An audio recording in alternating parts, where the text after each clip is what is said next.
دستم گروا می کند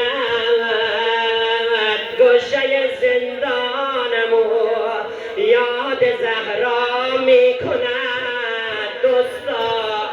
دوتا معصوم میگه خیلی بدنشون نهی بلاغر شده بودن. یکی از اون معصوم هایی که خیلی بدنشون نهی بلاغر شده بود زهرای مرزیه بود. روزهای آخر زهرا از دیوار گرفته بلند می شد. زهرا قدرت به کمر نداشت. دویمین معصوم که خیلی بدنش نهی بلاغر شده بود آقا موسی بن جعفر باب الحوایج بود، یعنی دروازه حاجت. باب یعنی دروازه حاجت. امروز از موسی بن جعفر انشاءالله حاجت بگیرید.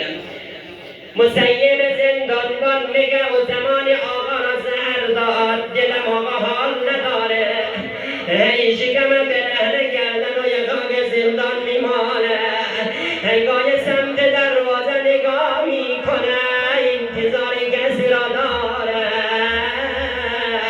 یک مرتبه متوجه شدم موسی بن جعفر شروع کرد با دستهای خودش به جمع کردن خاکهای زندان صورت رو خاک زندان گذاشت. گفتم آقا چرا چنین میکنی؟ صدا زد مگر از کربلا خبر نداری؟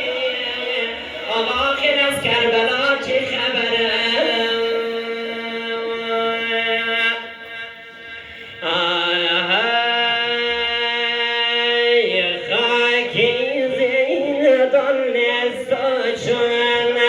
کم ترزی خواهی کربلا ای رازیم صورت گذارم من روی خاکی سیاه من شویدم رازی شورا و صدفان شین صورتی گرد و غبار آلو داود جد الحسین. دیگه موسی بن جعفر گوشه زندانی بردار کناره به قلب آراتش میزنه آهای کنجی زندان در قفس غوغایی محشر میکنم آیادی از میخی درون سینه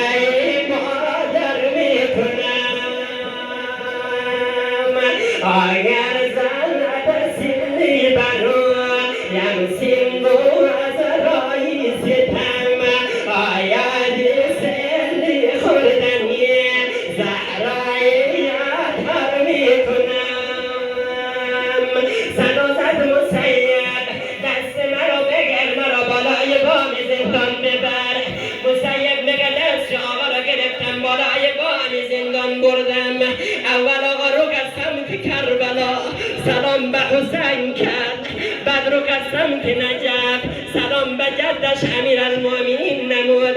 بعد از اون آیسته آیسته صورت آورد سمت مدینه سلام به مادرش زهرا کرده ولی مسیب نگاه میکنه آیسته آیسته زیر لب موسی بن جعفر صدا میزنه ای رضای بابا ای جوانی بابا خیلی آرزو دارم دمی جام دادم بیایی سر بابا را در بغل بگیری.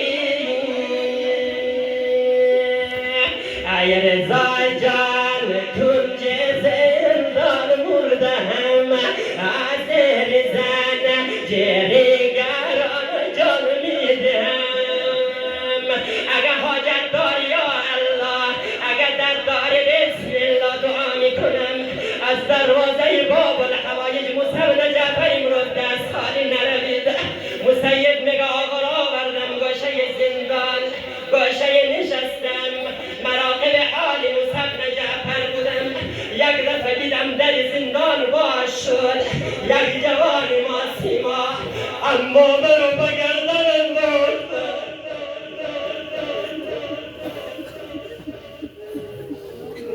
کفشها را در بغل گرفته داخل زندان شد.